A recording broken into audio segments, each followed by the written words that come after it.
నమస్కారం. ప్రేక్షకులందరికీ శుభోదయం.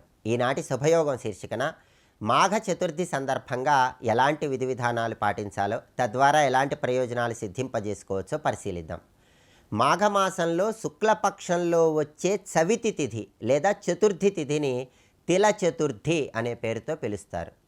ఈరోజు ఎవరైనా సరే నువ్వులు దానం ఇచ్చినట్లయితే కొన్ని కోట్ల రెట్లు విశేషమైన శుభ ఫలితాలను సిద్ధింపజేసుకోవచ్చని ధర్మసింధు, నిర్ణయ సింధు అనే ప్రామాణిక గ్రంథాల్లో చెప్పారు. కాబట్టి ఈరోజు చేసే నువ్వుల దానం విశేషమైన శుభ ఫలితాలను కలిగింపజేస్తుంది. అలాగే మాఘ శుక్ల చతుర్థి తిథిని కుంద చతుర్థి అనే పేరుతో కూడా పిలుస్తారు. కుంద పుష్పాలంటే మల్లెపూలు అని అర్థం.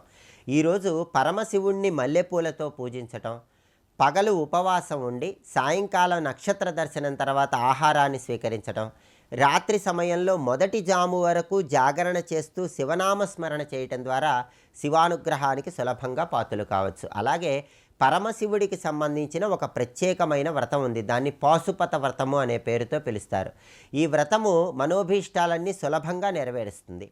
ఆ వ్రతం చేసిన అమోఘమైన ఫలితం రావాలంటే మాఘ చతుర్థి సందర్భంగా పరమశివుడికి సంబంధించిన కొన్ని ప్రత్యేకమైన నామాలు దీపారాధన చేశాక జపించాలి. ఆ నామాలు ఏంటంటే శివాయ, మహేశ్వరాయ, రుద్రాయ, విష్ణవే, పితామహాయ, సంసార వైద్యాయ, సర్వజ్ఞాయ, పరమాత్మనే నమః. ఈ నామాలు జపించుకుంటూ ఇంట్లో దీపారాధన చేస్తే పాశుపత వ్రతం చేసిన విశేషమైన ఫలితం కలుగుతుంది. శివానుగ్రహం వల్ల మనోభీష్టాలన్నీ సులభంగా నెరవేర్చుకోవచ్చు. అదేవిధంగా మాఘమాసంలో శుక్లపక్షంలో వచ్చే చతుర్థి తిథిని మాఘ వినాయక చతుర్థి అనే పేరుతో కూడా పిలుస్తారు. సహజంగా భాద్రపద మాసంలో శుక్లపక్షంలో వచ్చే చవితి తిథి నాడు మనం వినాయక చవితి పర్వదినాన్ని జరుపుకొని వరసిద్ధి వినాయక వ్రతకల్పాన్ని ఆచరిస్తాం. అయితే కొన్ని ప్రామాణిక గ్రంథాల ప్రకారం గణపతికి ఒక్కొక్క కల్పంలో ఒక్కొక్క రకమైనటువంటి అవతారం ఉంది. మొత్తం గణపతికి సంబంధించి 216 అవతారాలు ఉన్నాయి. కొన్ని కల్పాలలో గణపతి మాఘమాసం శుక్లపక్షం చతుర్థి తిథి నాడు ఆవిర్భవించాడని కూడా ప్రామాణిక గ్రంథాల్లో చెప్పడం జరిగింది. కాబట్టి ప్రధానంగా ధర్మసింధు, నిర్ణయ సింధు అనే ప్రామాణిక గ్రంథాలను అనుసరించి కొన్ని కల్పాలలో గణపతి ఆవిర్భవించినటువంటి రోజు కాబట్టి మాఘ శుక్ల చతుర్థి తిథిని మాఘ వినాయక చతుర్థి అనే పేరుతో కూడా జరుపుకోవచ్చు. ఈరోజు గణపతిని ప్రత్యేకంగా పూజిస్తే గణపతి సంపూర్ణమైన అనుగ్రహం కలుగుతుంది. కాబట్టి దేవాలయానికి వెళ్ళి గణపతికి పంచామృతాలతో అభిషేకం చేయించుకోవటం, లేదా గరికపోచలు, ఎర్రటి పుష్పాలతో గణపతికి అర్చన చేయించుకోవటం, గణపతి ఆలయంలో కొబ్బరి నూనె దీపాన్ని వెలిగించటం, గణపతి ఆలయంలో ప్రదక్షిణలు చేయటం ద్వారా మనోభీష్టాలు నెరవేర్చుకోవచ్చు. విఘ్నాల నుంచి సులభంగా బయటపడవచ్చు. దేవాలయానికి వెళ్ళలేని వాళ్ళు గృహంలో అయినా సరే దుర్వాయుగ్మం గరికపోచల జంటతో గణపతిని పూజించండి. గణపతి షోడశనామ స్తోత్రాన్ని కానీ, సంకటనాశక గణేశ స్తోత్రాన్ని కానీ, గణేశ పంచరత్న స్తోత్రాన్ని కానీ పఠించటం లేదా శ్రవణం చేయటం ద్వారా గణపతి సంపూర్ణమైన అనుగ్రహానికి సులభంగా పాత్రలు కావచ్చు. అలాగే లక్ష్మీ గణపతి స్థవాన్ని పఠించినా లేదా శ్రవణం చేసినా కూడా ఈరోజు విశేషమైన శుభ ఫలితాలను సిద్ధింపజేసుకోవచ్చు. ప్రధానంగా గణపతికి గరికపోచల పూజ ఈరోజు చేయండి. దుర్వాయుగ్మం గరికపోచల జంటను గణపతికి సమర్పిస్తూ గణపతి నామాలు పఠించినట్లయితే గణపతి సంపూర్ణమైన అనుగ్రహానికి సులభంగా పాత్రలు కావచ్చు. మాఘ చతుర్థి సందర్భంగా ఈ విధి విధానాలు పాటించండి. విశేషమైన శుభ ఫలితాలు సిద్ధింపజేసుకోండి. నమస్కారం.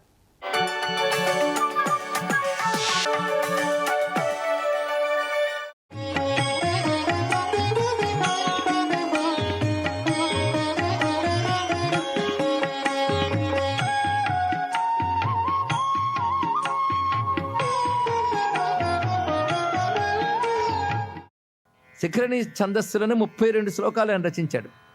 ఆయన పేరు పుష్పదంతులు వారు. మహిమ్న స్తుతి అని రచించారు. ఆయన శ్లోకాలు చదివితే వాటి ప్రభావం వీటి మీద ఉంది అని తెలుస్తుంది.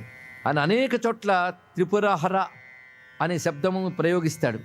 సరిగ్గా అదే విధంగా ఈయన కూడా త్రిపురాసుర సంహారాన్ని స్ఫురింపజేస్తున్నారు. అయితే అందులో శ్రీ విద్యా బ్రహ్మముల జోలు మనం వెళ్ళము. మహిమ్న స్థితిలో ఇది శ్రీ విద్యా సంబంధమైన శాస్త్రం కనుక ఇక్కడ త్రిపురాసుర సంహారక విషయంలో ఏదో రహస్యం ఉంది. మరొక శ్లోకంలో వచ్చినప్పుడు అది వివరించుకుందాం. ప్రస్తుతానికి మాత్రం ఒక రహస్యం ఉందన్న మాట మాత్రం సూచనప్రాయంగా చెప్పడం జరుగుతుంది.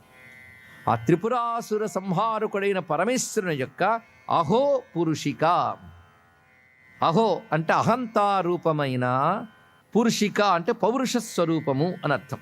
అహం పురుషిక ఈ మాటలు అహంతారూపమైన, అహంత అంటే నేను అనే స్ఫురణ. ఇది అహంకారం అంటే అర్థం పొగరుమొత్తను అర్థం కాదండి. లోకంలో వాడికి అంత అహంకారం అండి అంటే అది వ్యవహారంలో ఏదో అంటాం, కానీ ప్రతివాడికి అహంకారం ఉంది లేదా అండి? అహంకారం అంటే ఏమిటో లేదు, నేను అనే స్ఫురణ పేరు అహంకారం. ప్రతివాడికి ఏది మాట్లాడాలన్నా ముందు దానితోనే మొదలవుతుంది. మీరేం చేస్తుంటారండి అంటే నేను అని ప్రారంభిస్తాడు, తర్వాత ఏం చేస్తున్నాడో చెప్తాడు, స్థితి తర్వాత చెప్తాడు. కానీ తాను నేననే స్ఫురణ మాత్రాలు ఉంటుంది కదా, ఆ నేననే స్ఫురణ మాత్రం తీసుకోవాలి. ఏ పని చేసినా నేననే స్ఫురణతోనే ప్రారంభించి చేస్తాం. నేను ఇక్కడికి వస్తున్నాను, నేను ఇది చేస్తాను, నేను ఇలా ఆలోచించాను అంటే ప్రతిదానికి ముందు ఉన్నది ఏది? నేనుంది, తర్వాత మిగిలినవన్నీ వచ్చాయి. కనుక ముందు నేననేది ఉంటేనే క్రియాకలాపాలు వ్యవహారాలు నడుస్తున్నాయి. కనుక మొట్టమొదట ప్రకటింపబడేటువంటి చైతన్యం యొక్క స్ఫురణ అహం రూపంలో వస్తుంది. కనుక చైతన్యం యొక్క ప్రథమ స్ఫురణ అహం రూపం. చైతన్యం అంటే ఎవడు? పరమేశ్వరుడు, విశ్వవ్యాపకమైన ఈశ్వరుడు. ఆయన పెట్టుకున్న పని ఇంకెవరు చేయలేరు. అదేమిటంటే సృష్టి, స్థితి, లయ, ఆదులు, పంచకృత్యాలు చేస్తాడు. ఇవి చేసేటప్పుడు ముందు నేను అని ఆయన అనుకుంటాడు. ఆయన అనుకున్నాడంటే నేను అనుకోవాలంటే ముందు అనుకోగలిగిన శక్తి ఉండాలి కదా. అలాగే పరమేశ్వరుడు యొక్క ప్రథమాభివ్యక్తి లేదా ప్రథమ అభివ్యక్తి, first manifestation or first expression, పరమేశ్వరుడు యొక్క మొదటి అభివ్యక్తి అహం. ఒక్క నేను ఎన్నో అవుతాను అనుకున్నాడు ఈశ్వరుడు. ఎన్నో అవుతానంటే ప్రపంచం ఇన్నిటిగా కనబడుతుంది ఒకే ఈశ్వరుడు. ఎన్నో అవుతాను, ఆ ఎన్నో అవుతాను అనడానికి కారణం ఆయన అహం అనుకోవడం వల్ల. అహం అనే స్ఫురణతో యొక్క నేను ఎన్నో అవుతానని క్రియ చేశాడు ఆయన. కానీ ఈశ్వర సంకల్ప శక్తి మొట్టమొదటిగా నేను అని వ్యక్తమై తర్వాత ఈ విశ్వరచన చేస్తాను అని చేశాడు ఇంత. కానీ విశ్వరచన చేయడానికి ముందు ఆయన నుంచి వ్యక్తమైన శక్తి యొక్క స్వరూపం ఏమిటి? అహంకారం. అహంకారంతోనే ఆయన తనదైన పౌరుషాన్ని, పౌరుషము అన్నా కూడాను లోక వ్యవహారంలో పౌరుషం వేరు. నన్ను అంత మాట అంటావా అని పౌరుషం కాదు అది. పౌరుషం అంటే పురుష ప్రయత్నం. పురుషుడంటే ఆయనకంటే పురుషుడు ఎవరుంటారండి? పురుషుడంటే పరమ పురుషుడు, పూర్ణత్వాత్ పురుష, పరిపూర్ణుడైన పురుషుడు ఆయన. ఆ పురుషుడు అహం అనుకుని విశ్వాన్ని చేస్తున్నాడు.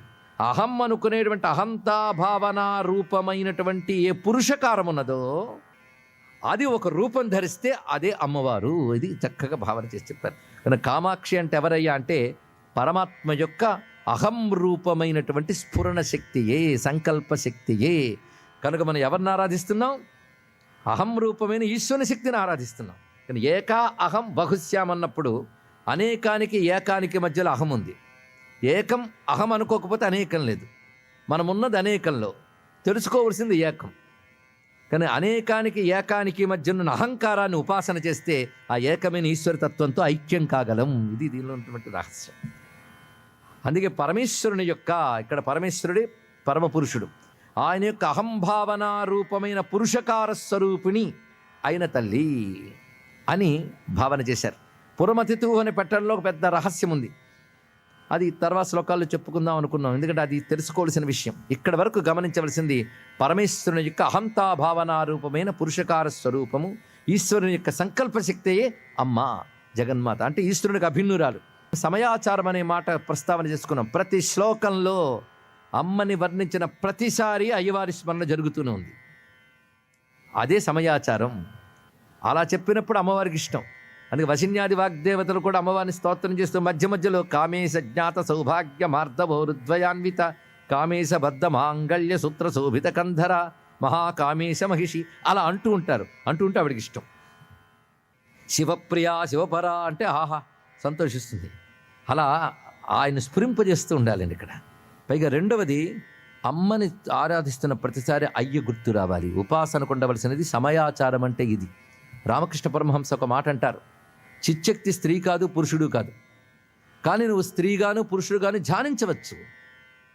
అయితే స్త్రీగా భావించినప్పుడు మాత్రం మాతృభావనే ఉండాలి. ఇది చాలా గుర్తుపెట్టుకోవాలి. అంతేగాని మరి ఏ ఇతరమైనటువంటి ధర్మవిరుద్ధ భావనలు వచ్చినా అది సాధన పతన హేతు అవుతుంది.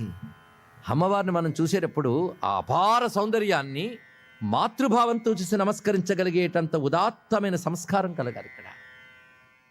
ఎందుకంటే మహాత్రిపుర సుందరి, ఆ తల్లిని మాతృభావంతో నమస్కరించాలి.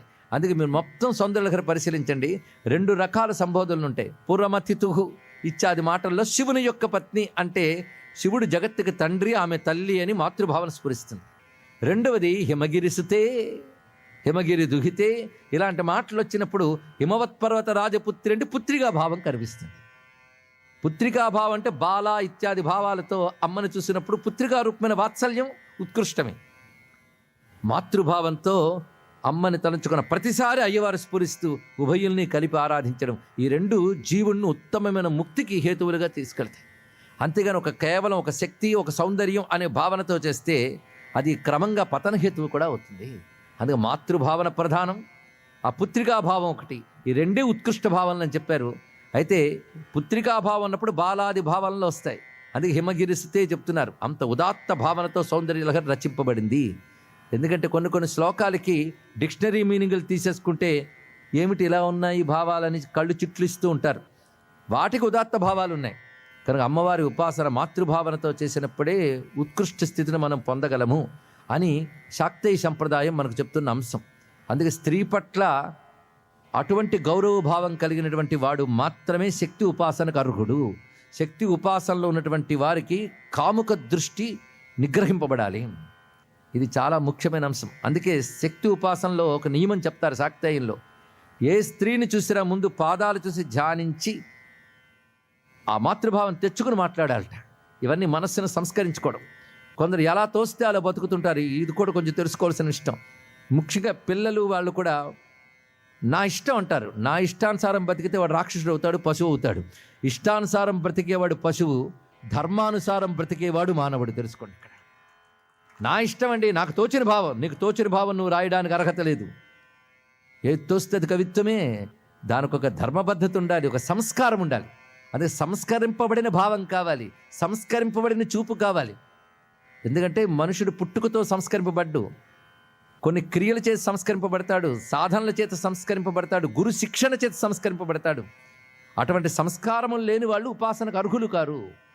అందుకే ఆ సంస్కారాల్లో ఇలాంటివన్నీ తెలుసుకోవాలి. శాక్తేయ శాస్త్రం చెప్తోంది ఇటువంటి సంస్కారములు. శ్రీ లలితా మహాత్రిపుర సుందరీ పరా భట్టారిక శ్రీమద్ రాజరాజేశ్వరీ పరదేవతకి.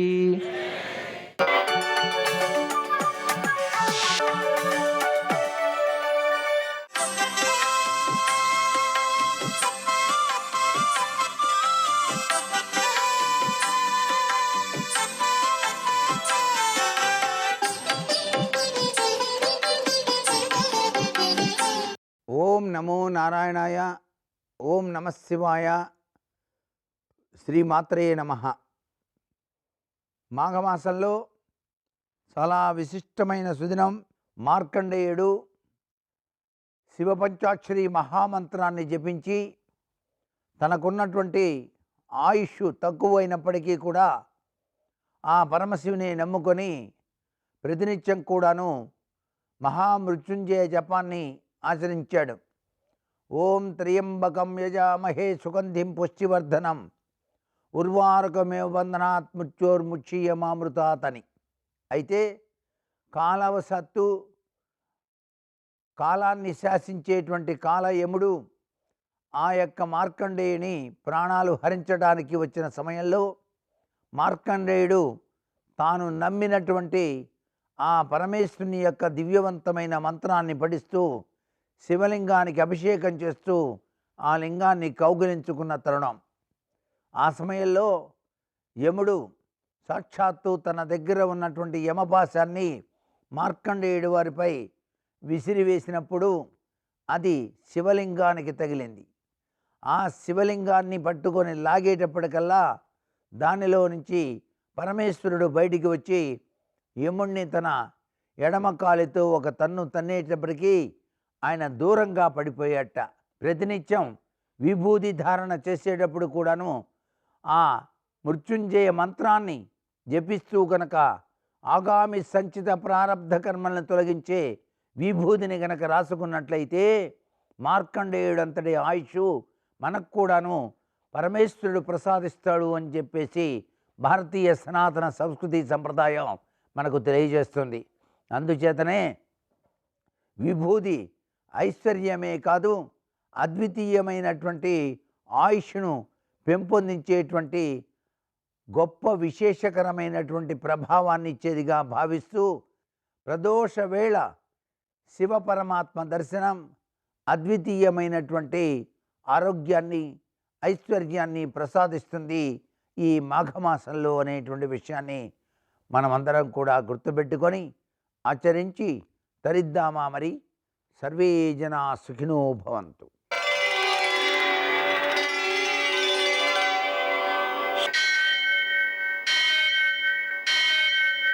सहस्रशीर्षं देवं विश्वाक्षं विश्वशम्भुवं विश्वं नारायणं देवमक्षरं परमं पदं विश्वतः परमां नित्यं विश्वं नारायणगुं हरिं विश्वमेवेदं पुरुषस्तद्विश्वमुपजीवति पतिं विश्वस्यात्मेश्वरगुं शाश्वतगुं शिवमच्युतं नारायणं महाज्ञेयं विश्वात्मानं परायणम्.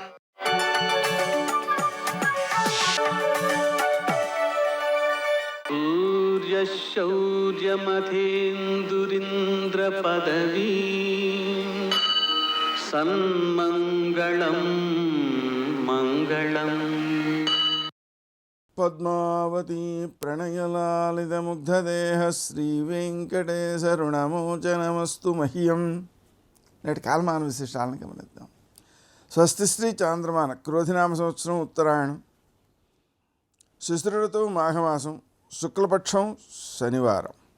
సూర్యోదయం 6:51 సూర్యాస్తమయం 6:07 తిథి తదియ మధ్యాహ్నం 11:37 వరకు, నక్షత్రం పూర్వభాద్ర రాత్రి 2:32 వరకు, వర్జం ఉదయం 10:10 నుంచి 11:39 వరకు, దుర్ముహూర్తం ఉదయం 6:51 నుంచి 8:21 వరకు, అమృతకాలం రాత్రి 7:06 నుంచి 8:35 వరకు, రాహుకాలం శనివారం కాబట్టి ఉదయం 9 నుంచి 10:30 వరకు, అష్టకవర్గరీత్యా శుభప్రదమైన సమయం మధ్యాహ్నం 2:15.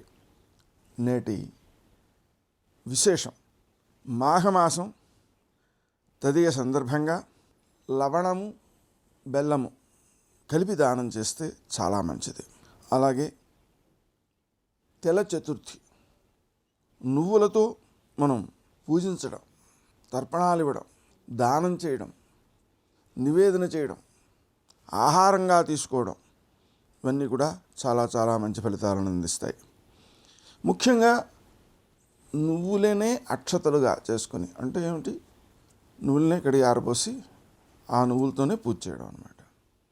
ఆ విధంగా పూజ చేసేటప్పుడు గణపతికి, అలాగే శివునికి, విష్ణువుకి తలో 1/2 kg చొప్పున పూజ చేస్తే చాలా మంచిది. వాటిని ఆవులకు పెట్టడం ప్రయోజనకారిగా ఉంటుంది. అలాగే దీని పేరు కుంద చతుర్థి అంటారు. ఈ సందర్భంగా కుంద పుష్పాలని కొంచెం రేరుగా దొరుకుతాయి, వాటితో శివునికి పూజ చేస్తే విశేష ఫలితం చెప్పారు. అలాగే ఈరోజు ప్రదోషం కూడా ఉంది. సాయంకాలపు వేళ సూర్యాస్తమయం నుంచి 1:12 సమయంలో శివునకు నువ్వుల నూనెతో అభిషేకం చేసి, నువ్వులతో పూజ చేసి, ఆ నూనెలో పసుపు కలిపి ఆవులకు ఒంటికంతా రాయడం, అలాగనే ఈ నువ్వులు ఆహారంగా గర్భవతులు కాని ఆవులకు పెట్టడం, దీనివలన విశేషమైన సత్ఫలితాలు ఉంటాయి. అందులో ఇవాళ శనివారం కూడా కావడం వల్ల ఆ నువ్వుల పూజ అనేటువంటిది విశేష సత్ఫలితాలను అందజేస్తుంది. అలాగనే వెంకటేశ్వర దీపారాధన చేయడం ద్వారా సకల కష్టాలను అధిగమించేటువంటి శక్తి ఏర్పడుతుంది. అలాగే హనుమంతునికి ఆకు పూజ, తమలపాకులతో పూజ చేయడం, ప్రదక్షిణాలు చేయడం, హనుమాన్ చాలీసా పారాయణ చేయడం, అలాగనే అప్పాలు నివేదన చేయడం, ఇవన్నీ కూడా సకల గ్రహదోషాలను తొలగించి బుద్ధిర్బలం, యశోధైర్యం, నిర్భయత్వం, అరోగిత, అజాడ్యం, వాక్పటుత్వంచ ఇవన్నీ కూడా ఆయన ప్రసాదిస్తాడు. కాబట్టి మనం చక్కగా మాట్లాడాలన్నా, వాక్శక్తి ఎదురు వ్యక్తులకు ప్రయోజనకారి కావాలన్నా ఈ హనుమంతుని యొక్క స్మరణ చాలా బాగా ఉపకరిస్తుంది. అతి సామాన్యంగా గోచారంలో ఏలినాటి శని కానీ, అష్టమ శని కానీ, అర్ధాష్టమ శని కానీ నడుస్తున్నటువంటి వ్యక్తుల్లో మాట్లాడినప్పుడు ఎదురు వ్యక్తులతో అపార్థం ఏర్పడడం, ఘర్షణలు ఏర్పడుతూ ఉండడం జరుగుతుంటుంది. ఈ హనుమత్ స్మరణ వలన వాటిని అన్నిటినీ కూడా అధిగమించవచ్చు. నేటి ఆణిముత్యాలు.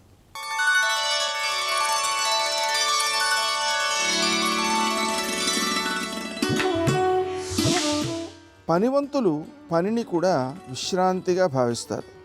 బద్ధకస్తులు విశ్రాంతిని కూడా పనిలా భావిస్తారు.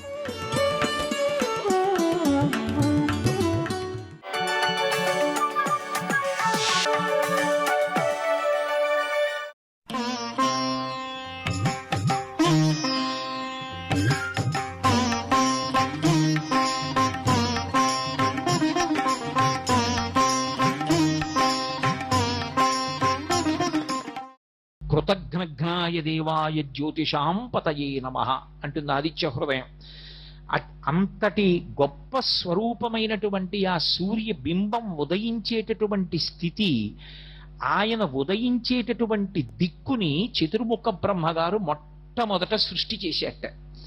4 దిక్కులను సృష్టి చేస్తారు. ఎందుకంటే దిక్కు అనేటటువంటి దానికి ఉపాసనా క్రమమునందు చాలా ప్రాధాన్యత ఉంటుంది.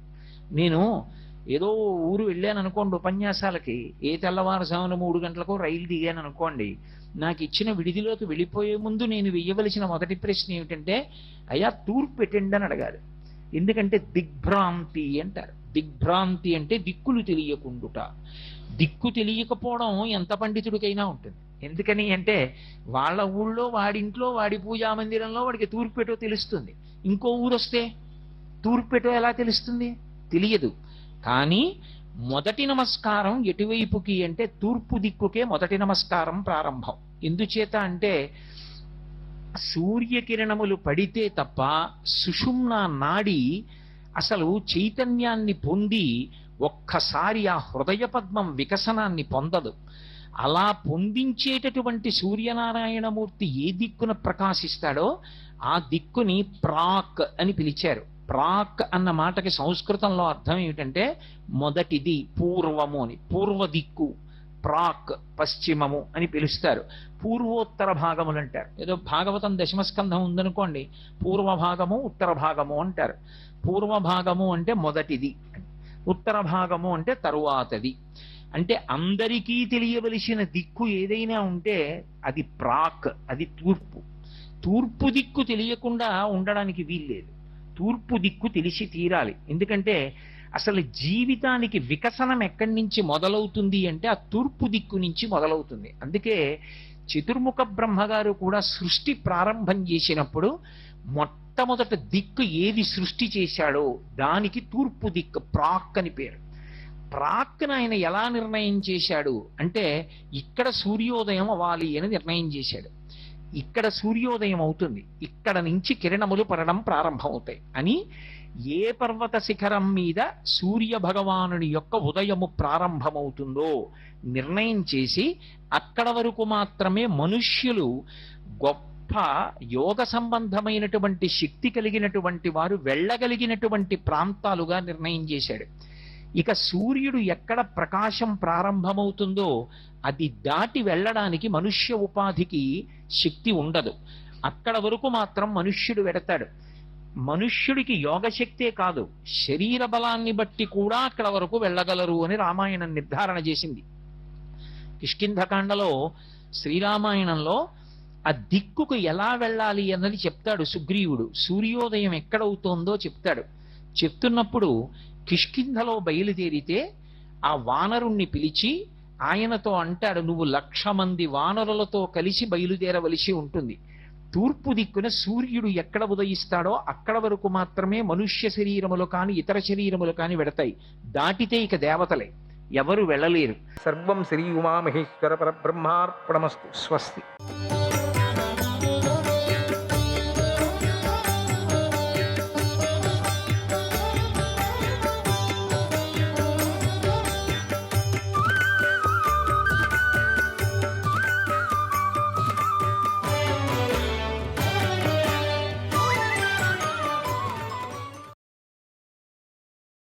ఓ ఇంద్ర, నీటిపై పడిన నూనె బొట్టు విస్తరించినట్లు భూదానం కూడా పంటతో పెరుగుతూ వృద్ధి చెందుతూ ఉంటుంది.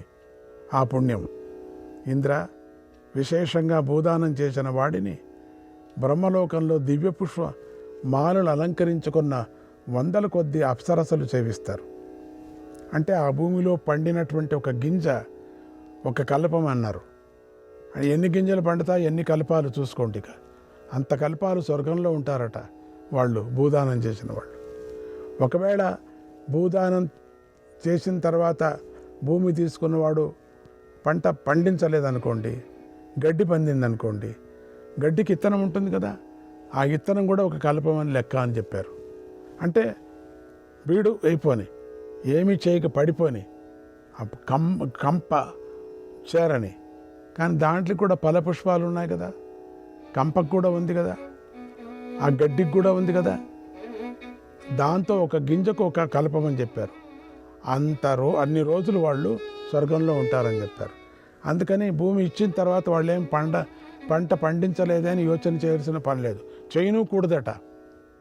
ఇచ్చిన తర్వాత అంతే. ఇంకా మళ్ళీ దాంట్లో ఏం పండిస్తున్నారు, నేను ఇచ్చిన దాంట్లో అయ్యో ఏమీ చేయటం లేదే, దున్నలేదే, అట్లే పడేసరే అనుకో, మళ్ళీ నరకానికి పోతాడు. అట్లా భూదానం చేసా దానికి ఎందుకండి వేళాల పని లేక. ఏమైనా చేసుకొని తినండి, మనకు సంబంధం లేదు. అమ్ముకొని మనకు సంబంధం లేదు. ఎవరికి ఏం చేసినప్పుడు కూడా పంట పండుతుంది కదా, అమ్ముకున్నప్పటికి కూడా దాంట్లో పంట పండుతుంది కదా. అందుకని అన్ని కల్పాలు స్వర్గంలో ఉంటాడు. భూదానం చేసిన వాడికి పుణ్యఫలంగా శంఖాలు పొదగిన సింహాసనాలు, గొడుగులు, గొప్ప గుర్రాలు, మంచి వాహనాలు అందుబాటులోకి వస్తాయి. భూదానం వల్ల పూలు, సువర్ణ నిధులు లభిస్తాయి. ఆ దాత మాటకు తిరిగే ఉండదు. భూదానం చేసిన పురుషుడు అమృతాన్ని పుట్టించే భూమిని మళ్ళీ పొందుతాడు, రెట్టింపు పొందుతాడు. భూదానంతో సమానమైన దానం లేదు, తల్లి వంటి గురువు లేడు, సత్యంలో సమానమైన ధర్మం లేదు, దానంతో సమానమైన నిధి లేదు అన్నాడు బృహస్పతి. బంగారు, ఇండ్లు అన్ని సంగతి చెప్పుకొని వచ్చారు. ఆ మాటలు విని ఇంద్రుడప్పుడు ధనరత్నాలతో కూడిన భూమిని గురువైన బృహస్పతికి దానం చేశాడు. యయిదం శ్రావయే శ్రాద్ధే భూమిదానస్య సంభవం, భూమిదానస్య సంభవం సతస్య రక్షసాం వాగగ నాసురాణాం భవత్యుత, నాసురాణాం భవత్యుత. శ్రాద్ధ సమయంలో ఈ భూదానం యొక్క ఫలాన్ని వినిపిస్తే ఆ శ్రాద్ధ భాగాలను రాక్షసులు కానీ అసురులు కానీ పొందలేరు. పితృదేవతల నిమిత్తంగా చేసిన దానం అక్షయమవుతుంది, దానిలో సంశయం లేదు. కనుక పండితుడు శ్రాద్ధ కర్మలలో భుజించే సమయంలో భోక్తులకు ఈ కథను వినిపించాలి. ఓ రాజా, ఇలా నీకు సర్వదానాల్లో శ్రేష్టమైన భూదానం గురించి, గృహదానం గురించి చెప్పాను. ఇంకా ఏం వినాలని అనుకుంటున్నావో చెప్పు. చెబుతాను అన్నాడు భీష్మ పితామహుడు. శ్రీకృష్ణాయ పరమాత్మనే నమః. 63వ అధ్యాయం. ధర్మరాజు భీష్ముని ఇలా అడిగాడు, ఓ పితామహ, ఇక అన్నదాన మహిమను తెలుపు అని అడిగాడు. భీష్ముడు ఇలా చెప్పాడు, ఓ ధర్మరాజా, అన్నదానాన్ని గురించి ఇంకేమని చెబుతూ, దేవతలు, ఋషిగణాలు మాత్రం అన్నదానాన్ని మెచ్చుకుంటారు. అన్నదానాన్ని గురించి ఏం చెప్తూ, లోకతంత్రం, బుద్ధి చైతన్యం అంతా కూడా అన్నంలోనే ప్రతిష్ఠితమై ఉంది. అన్నేన సదృశం దానం, అన్నేన సదృశం దానం న భూతం న భవిష్యతి, న భూతం న భవిష్యతి. తస్మాదన్నం విశేషేణ, తస్మాదన్నం విశేషేణ దాతుమిచ్చంతి మానవాః, దాతుమిచ్చంతి మానవాః, మానవాః. అన్నదానంతో సమానమైన దానం గతంలో లేదు, ఇక ముందు ఉండబోదు. అందువల్లనే మానవులు విశేషంగా అన్నదానాన్నే చేయాలని కోరుకుంటూ ఉంటారు. లోకంలో అన్నమే బలాన్ని వృద్ధిస్తుంది చేస్తుంది. ప్రాణులు అన్నం మీదనే ఆధారపడి ఉంటాయి. ఈ జగత్తును అంతటినీ అన్నమే ధరించి ఉంది. ఈ లోకంలో గృహస్థులైనా, వానప్రస్థులైనా, సన్యాసులైనా అన్నంతోనే జీవిస్తూ ఉంటారు. అన్నంతోనే ప్రాణరక్షణ జరుగుతుంది. ఇది కంటికి కనిపించే విషయం కనుక ఇందులో సంశయం లేదు. ఐశ్వర్యవంతుణ్ణి కావాలి అని కోరుకునేవాడు అన్నం కోసం ఇబ్బంది పడుతున్న వారికి అన్నదానం చేయాలి. అన్నార్తితో బాధపడుతున్న వారికి అన్నదానాన్ని చేసిన వాడు పరలోకంలో తన కోసమే శ్రేష్టమైన నిధిని దాచుకున్నవాడవుతాడు, బ్యాంకులో పెట్టుకున్నవాడవుతాడు. వృద్ధుడు అయినటువంటి బాటసారి దారిలో బాగా అలసిపోయి ఇంటికొస్తే సంపదలను కోరుకునే గృహస్థుడు ఆ బాటసారిని ఆదరించాలి, అన్నదానం చేయాలి. అలాంటి దాత ఇహపరలోకాలలో సుఖిస్తాడు. ఇంటికి వచ్చిన వాడిని హేళన చేయకూడదు, ఎప్పుడూ దుర్భాషలు ఆడకూడదు. చండాలుడికి, కుక్కకు ఇచ్చిన దానమైనా కూడా ఎప్పుడూ వ్యర్థం కాదు అన్నదానం. ఆర్తుడైన బాటసారికి తాను ఎవడో పరిచయం లేకపోయినా ప్రసన్నభావంతో అన్నదానం చేసిన వాడు మహాధర్మ ఫలాన్ని పొందుతాడు. అన్నానికి వచ్చిన వాడిని కూర్చొని వీడెవడు, ఎక్కడి నుంచి వచ్చాడు, మళ్ళీ వచ్చాడా, వీడు దొంగన అని అననేకూడదట. అన్నం పెట్టి పంపించాలంతే. పితృదేవతలను, దేవతలను, ఋషులను, బ్రాహ్మణులను, అతిథులను అన్నంతో తృప్తిపరిచిన వాడు మహాపుణ్య ఫలాన్ని పొందుతాడు. అన్నాన్ని కూర్చున్న వాడిని లేపకూడదు. మా వాడు కాదు నువ్వు లేయి అనకూడదు, లేపనేకూడదు. కూర్చొని ముందునే తారపత్రయం పడాలి. మీరు అటు కూర్చో ఇటు కూర్చో అని చెప్పాలి. కూర్చున్న తర్వాత అయిపోయింది కాదు. అన్నానికి చేయి పెట్టిన తర్వాత చాలామంది లేపుతూ ఉంటారు. అంతకన్నా నరకం ఇంకేమీ లేదు. అన్నం కోసం ఎవరైనా యాచిస్తే వారి గోత్రనామ వివరాలు ఏవి అడగకూడదు. నువ్వెవడు, ఎక్కడి నుంచి వచ్చావు, ఎదురింటి వాడివా, పక్కింటి వాడివా అని అడగకూడదు. వెంటనే ఆ ఆకలిగన్న యాచకుడికి అన్నం పెట్టాలి. పాపం చాలామంది సిగ్గుపడుతూ ఉంటారు కూడా అన్నానికి. అన్నదానం చేసిన రాజుకు వరి పంటలు ఇహపర లోకాలలో మనస్సులో కోరిన ఫలితాలు అన్నిటినీ ఇస్తాయి. ఆసం సంతేహి పితరః సువృష్టిమివ కర్షకాః అస్మాకమపి పుత్రో వా పౌత్రోవాన్నం ప్రదాస్యతి.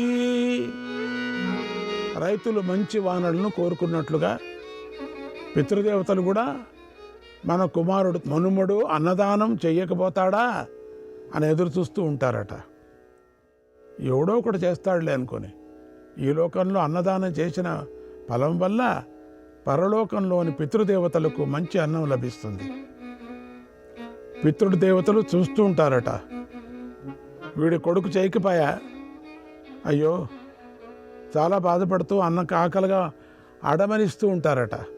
వీడు కూడా వెళ్ళి చేరతాడు కదా, వాడు అంతే. ఇంకా మళ్ళీ కొడుకు పుట్టినప్పుడు, లేక కొడుకు పుట్టినప్పుడు, కూతురు పుట్టినప్పుడు వాళ్ళైనా అన్నదానం చేయకుంటారా అని చూస్తారట. చేయాలి కదా ఎవరో ఒకరు. ఈ సృష్టిలో విప్రుడు గొప్ప ప్రాణి.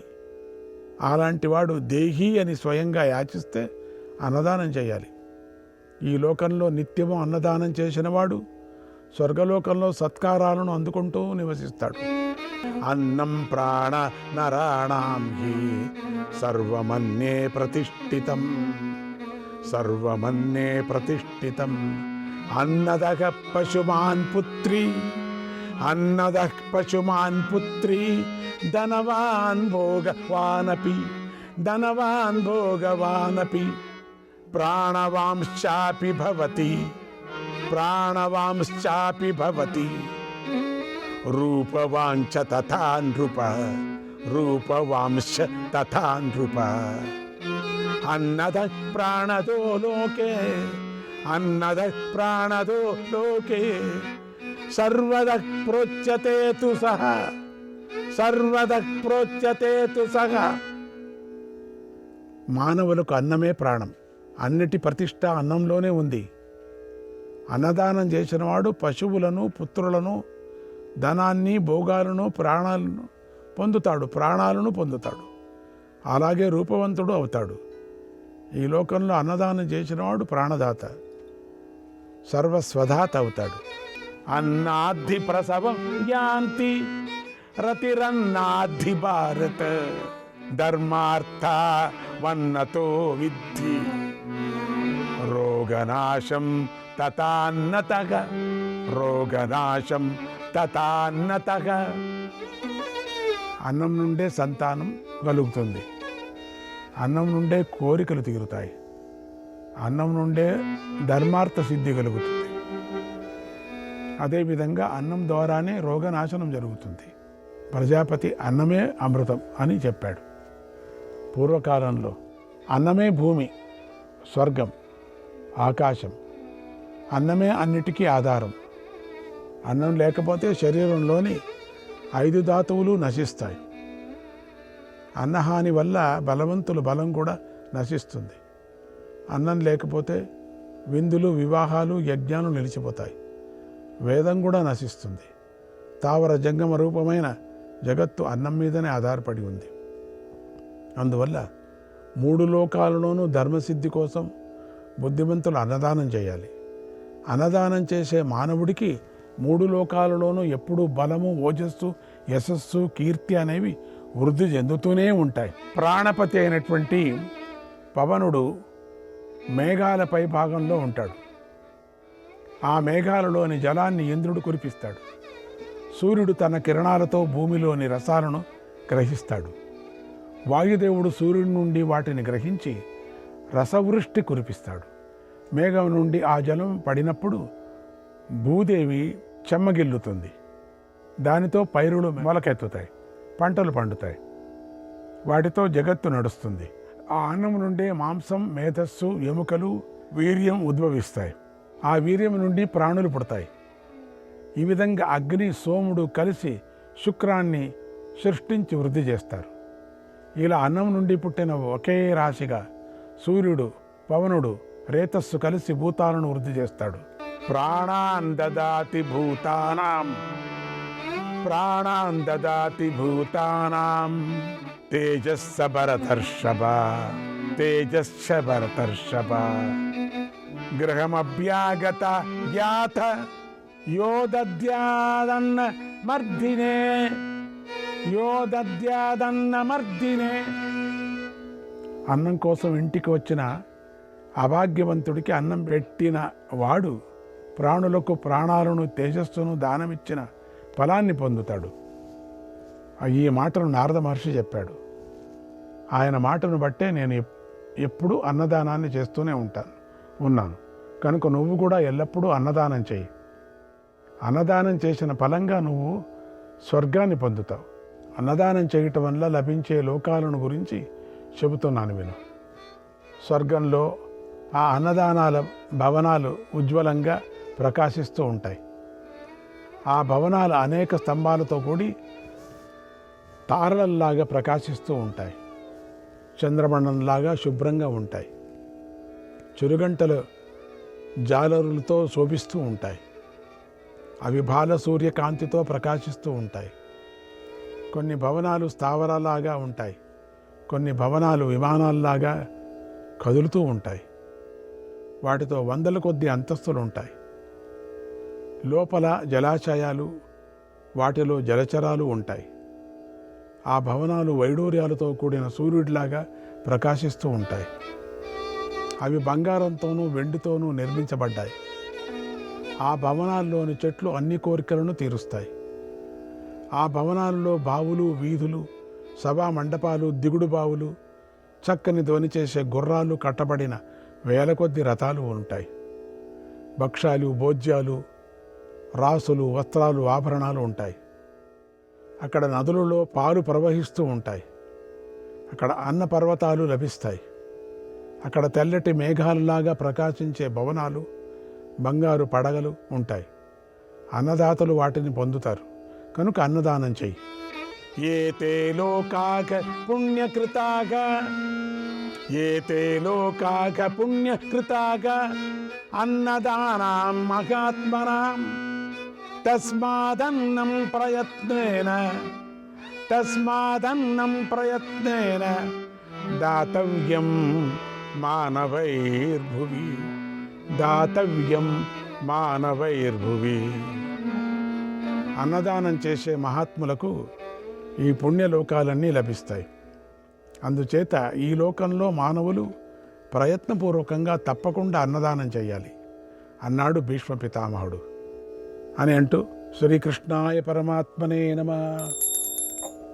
64వ అధ్యాయం. ధర్మరాజు ఇలా అడిగాడు, ఓ పితామహ, మీ నోటి నుంచి అన్నదాన మహిమను విన్నాను.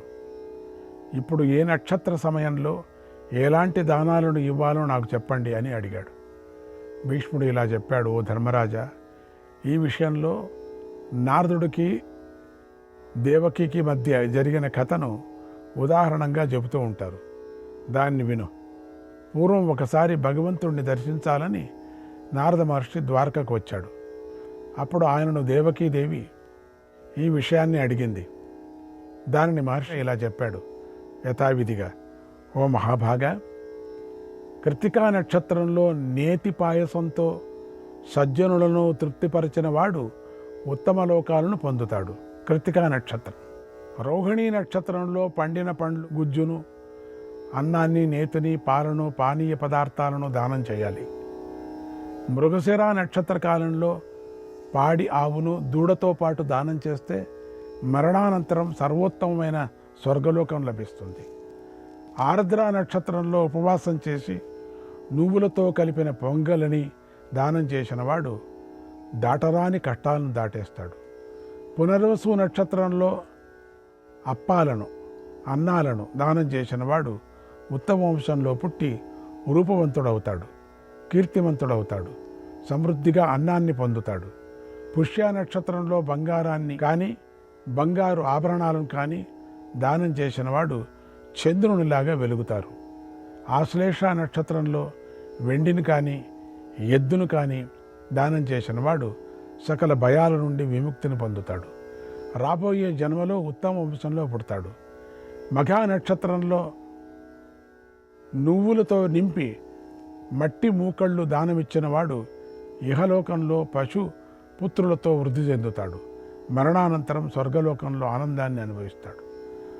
పూర్వ పల్గుని నక్షత్రంలో ఉపవాసం ఉండి వెన్నతో పాటుగా దానం చేసిన వాడు సౌభాగ్యవంతుడవుతాడు.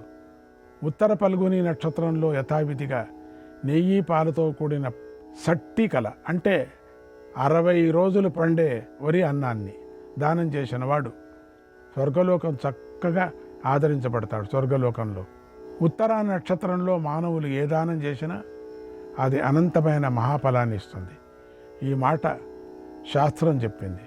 హస్తా నక్షత్రంలో ఉపవాసం ఉండి ధ్వజము, పతాకము, తెరను, కింకిణులు గల ఏనుగు రథాన్ని దానం చేసిన వాడు పవిత్ర కోరికలతో కూడిన ఉత్తమ లోకాలను పొందుతాడు.